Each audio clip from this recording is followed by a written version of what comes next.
नमस्कार, मी पंजाब डक. आज आहे 8 जुलै 2025 आणि मी आलो आहे आमच्या गावातच ही नर्सरी म्हणजे गुगळी धामणगाव या ठिकाणी श्री गजानन नर्सरी. आणि काल माझा वाढदिवस होता म्हणून या ठिकाणी मी झाडं लावण्यासाठी आलेलो आहे. तर मी प्रत्येक महाराष्ट्राच्या सर्व जे नेते असतील, राजकीय पुढारी असतील, ज्यांचा वाढदिवस करायचा, घरी वाढदिवस करायचा, कमीत कमी ज्या दिवशी तुम्ही वाढदिवस करायला तर कमीत कमी एखादं तरी झाड लावा. म्हणजे काय होईल की हे वातावरण चांगलं राहील. भविष्यामध्ये झाडं लावावी लागतील. झाडं लावा आणि पृथ्वीचं तापमान कमी करा. जोपर्यंत हे तापमान कमी होणार नाही तोपर्यंत निसर्ग असा लहरी राहणार आहे. तुम्ही बघा, जितकी झाडं जास्त तितका पाऊस रिमझिम पडतो.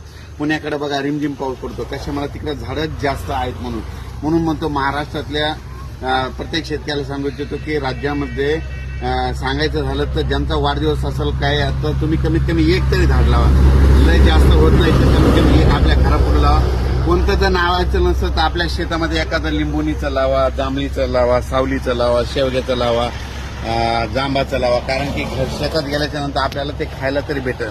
म्हणून माझी सगळ्याला विनंती आहे. आणि या ठिकाणी काल माझा 7ला वाढदिवस होता आणि या ठिकाणी वाढदिवस होता. ही काय झाडं नेण्यासाठी आमच्या गावातल्याच नर्सरी आहे.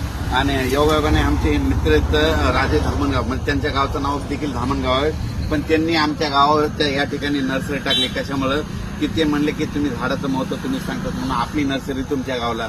म्हणून या ठिकाणी शेतकऱ्याला सांगतो, भविष्यामध्ये झाडं लावा, झाडे जगवा.